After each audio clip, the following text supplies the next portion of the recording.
ETF index mutual funds నేర్చుకుని stock మార్కెట్లో రాణించాలనుకుంటున్నారా? వెంటనే ఈ నెంబర్కి కాల్ చేయండి. నమస్తే రమ్మగారు. నమస్తే జయ. రమ్మగారు, ఇల్లు ఎప్పుడు శుభ్రంగా ఉంచుకోవాలి, అందరికీ తెలిసిన విషయమే. ముఖ్యంగా వంటిల్లు కదండి, వంటింట్లతోనే మన ఆరోగ్యం ఆధారపడి ఉంటుంది. మీ దగ్గర ఉన్న క్లీనింగ్ టిప్స్ ఏంటండి? మీరు ఎలా చేస్తారు? ఏమిటో చేస్తాను జయ. ఎవరైనా వస్తారంటే ఎక్కువ చేస్తాం. ఎవరైనా ఈ రోజువారీ ఇల్లు ఎప్పుడు వంటిల్లు శుభ్రంగా ఉండాలంటే మనకి భయంకరమైన ఓసిడి ఉండాలి జయ. ఓసిడి ఉంటే చాలా శుభ్రం పిచ్చుంటే ఉంటుంది వంటిల్లు శుభ్రంగా. కొంచెం ఒక మాదిరి శుభ్రం పర్వాలేదు, కాస్త ఎవరైనా వచ్చినప్పుడు ఒక 5 నిమిషాలు పని చేస్తే ఇల్లు సెట్ అయ్యేలాగా ఉంచుకోండి ఎప్పుడు కూడా. అంతేగాని ఎప్పుడు సినిమాలలోనో లేకపోతే యూట్యూబ్ వీడియోలో మా కిచెన్ టూర్ అంటే బ్యూటిఫుల్ కిచెన్లు చూపిస్తారు కదా, వాళ్ళ మానవ మాత్రల వల్ల అవుతుందా జయ? వాళ్ళు ఇంకా వేరే పని చేయకూడదు. అవును, ఎప్పుడు వంటింటోనే బట్టి డేక్కుంటూ ఉండాలి, అంత దేవద్దు. కానీ కొన్ని ఖచ్చితంగా కొన్ని చేసుకోవాలి. స్టవ్ రోజు తుడుచుకోవాలి. అవును, స్టవ్ కింద, స్టవ్ వెనకాల ఎవ్రీడే తుడుపు. స్టవ్ కడిగేసుకుని ముగ్గేస్తుంటారు చాలామంది. ముగ్గు చాలా ఇంపార్టెంట్గా ఉంటుంది. గ్లాసు స్టవ్, దాని మీద ముగ్గు. ఆ ముగ్గు ఎప్పుడు ఉండేది? ఇది వరకటి రోజుల్లో మనం ఏం చేసేవాళ్ళం, మట్టిపోయి అలుక్కుని దాని మీద ముగ్గు వేసుకునేవాళ్ళు. ఇప్పుడు గ్యాస్ స్టవ్ మీద కూడా ముగ్గు వేసుకుంటారు. పెద్దవాళ్ళు ఆ పాత అలవాటుతోటి వేసుకుంటారు. మీ చాయిస్లు ముగ్గులు వేసుకుంటారో వేసుకోరో, కానీ ఈ అలుగుడ్డలు ఏవి పెట్టి తుడుస్తామో వాటిని ఎప్పటికప్పుడు మార్చేయండి దయచేసి.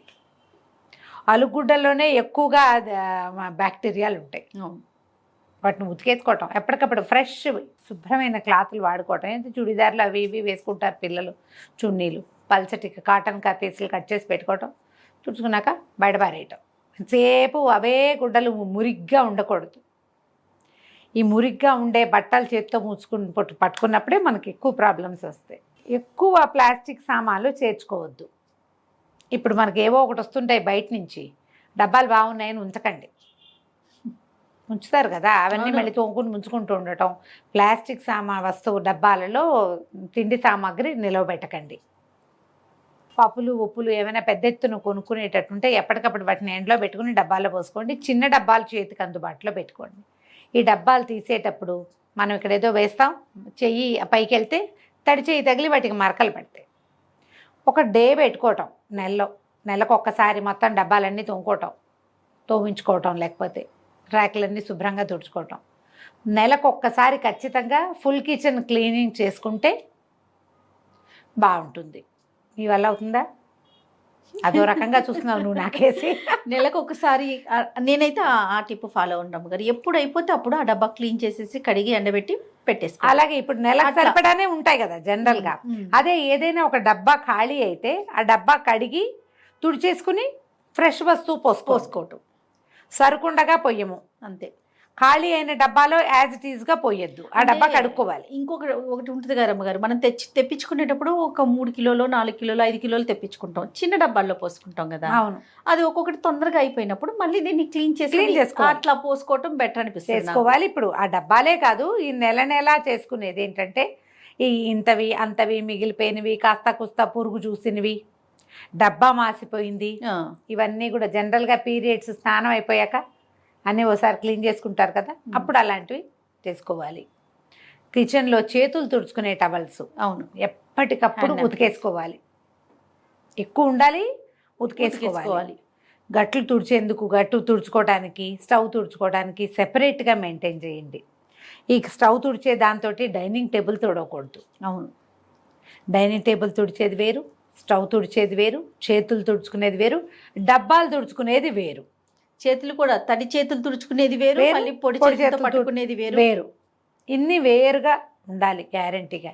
అన్నిటికీ ఒకటే చేస్తే మీ ఇంట్లో తరచుగా మోషన్స్ లాంటి సమస్యలు కనపడతాయి, గమనించుకోండి. కనిపిస్తాయి. ఈ ర్యాకులు అవన్నీ కూడా ఇప్పుడంతా వచ్చినాయి కదా, మాడ్యులర్ కిచెన్స్ శుభ్రంగా ఉండటానికి, ఏదో నీట్గా కనపడడం కోసం. వీటికి కూడా నెలకు ఒకసారి స్ప్రే చేసి తుడుచుకోవటం. కాలిన్ లాంటివి మనం చేసుకోవచ్చు కూడా కొన్ని. ఈ మధ్య మా ఇంట్లో బయో ఎంజైమ్స్ ఎక్కువ చేస్తున్నారు జయ. మా వాళ్ళందరూ అక్కయ్యలంతా బయో ఎంజైమ్ చేస్తున్నారు. నాకు కూడా బోల్డ్ అని నిమ్మకాయలు వచ్చినప్పుడు, చాలా నిమ్మకాయలు వచ్చినాయి ఊరి నుంచి, అప్పుడు నిమ్మతోకలతోటి బయో ఎంజైమ్ చేసుకున్న లెమన్ది నేను. ఓకే, ఎలా చేశారండి? ఏం చేశారు? బయో ఎంజైమ్ అంటే ఇవి మనకి ఆ వీడియోలు దొరుకుతాయి, కానీ బోల్డెన్ ఉన్నాయి బయో ఎంజైమ్ చేసే విధానాలు. అది చెప్తా. 1 లీటర్ నీళ్ళకి 300 గ్రాముల కూర తొక్కులు కానీ, అదే నిమ్మకాయ డిప్పలు కానీ, పళ్ళు కానీ, మనం దేంతో చేయదలుచుకుంటే అవి 300 గ్రామ్స్, ఒక 100 గ్రాములు బెల్లం, ఇవన్నీ ఒక డబ్బాలో వేసి పెట్టుకోవాలి. 300 గ్రామ్స్ నిమ్మ తొక్కులు ఉన్నాయి అనుకో, నిమ్మ చెక్కలు ఉంటాయి కదా, పిండేసి పెట్టాము. ఆ పిండేసిన చెక్కలు కావాలంటే సన్నగా కూడా కట్ చేసేసుకోండి, అన్ని కట్ చేయకపోయినా ఏం నష్టం లేదు, అలాగే వేసుకోవచ్చు. 100 గ్రాములు బెల్లం వేసి 1 లీటర్ నీళ్ళు పోసి కదలకుండా చీకటిగా ఉండే చోట పెట్టాలి. మొదట రోజు ఆ మూతలు తీస్తుండాలి, అందులో ఎయిర్ ఫామ్ అవుతూ ఉంటుంది, ఏమనాలి దాన్ని, గ్యాసెస్ ఫామ్ అవుతాయి. ఆ కొన్ని రోజులు గ్యాస్ ఫామ్ అవటం ఆగిపోయిన తర్వాత ఈ మూత టైట్గా చేసి పక్కన పెట్టేసుకోవాలి. గ్లాస్ బాటిల్స్లో పెట్టకూడదు, వీటిని ప్లాస్టిక్ బాటిల్లో పెట్టుకోవాలి.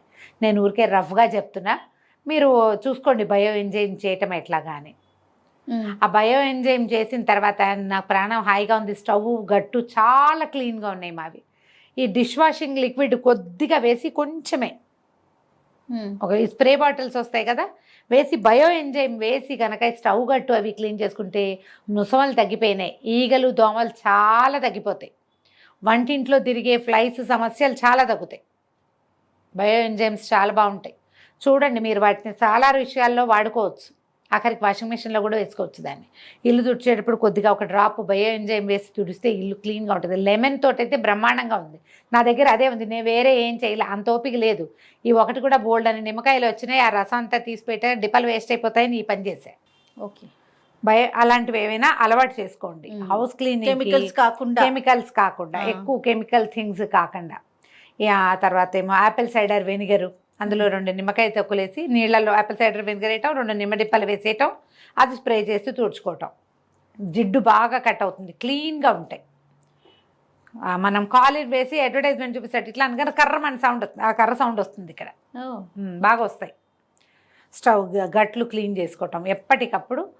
మనం ఒక పూట బద్దకిస్తాం ఎప్పుడు కూడా, ఈ పని అంతా ఎవరు చేస్తాడరా దేవుడు అనిపిస్తుంది, అనిపించచ్చమ్మా, అదేం తప్పు కాదు. అప్పుడప్పుడు అలా అనిపిస్తూ ఉంటేనే మనకి ఓసిడి రాకుండా ఉంటుంది. ఓసిడి అంత చాలా పెద్ద సమస్య కదా, అంత అతి శుభ్రాలు ఎప్పుడు చేతులు కడుక్కుంటుంటాం, ఎప్పుడు గట్లు తోముకుంటుంటాం, ఎప్పుడు గిన్నెలు తోముకుంటుంటాం, పిచ్చి అయిపోకండి.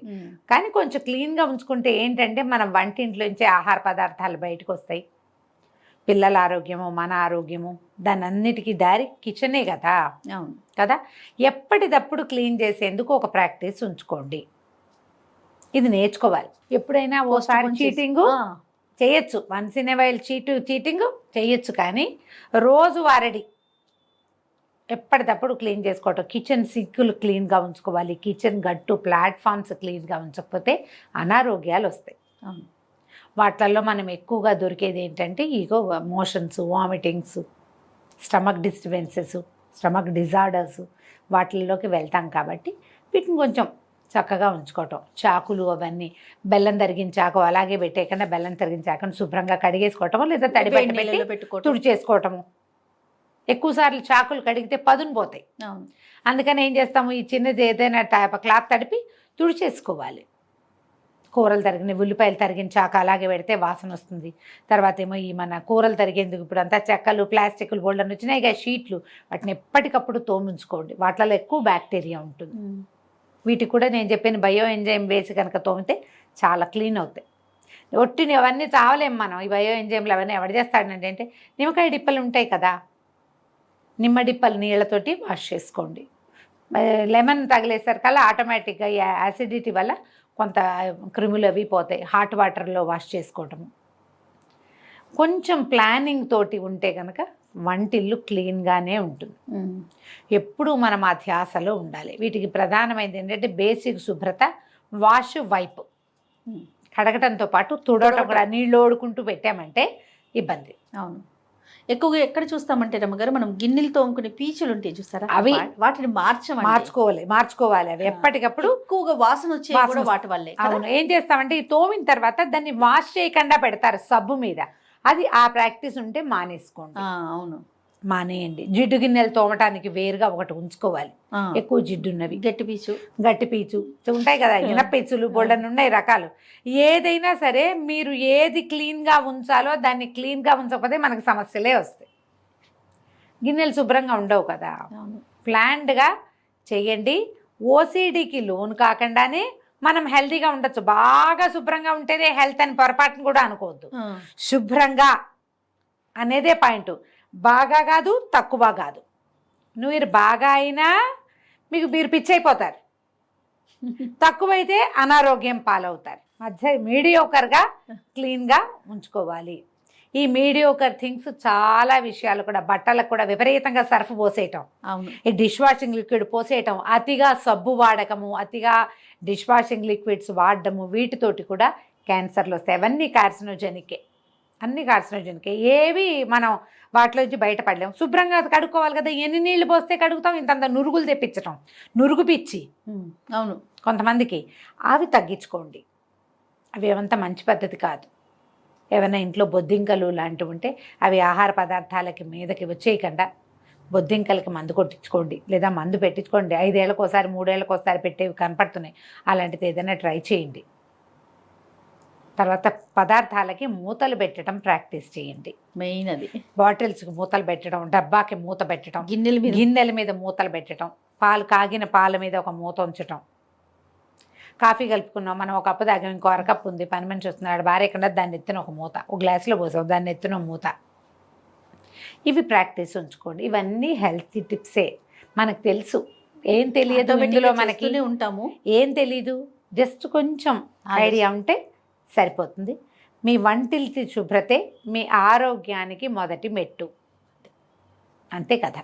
అంతే రమ్మగారు. నమస్తే. నమస్తే జయ.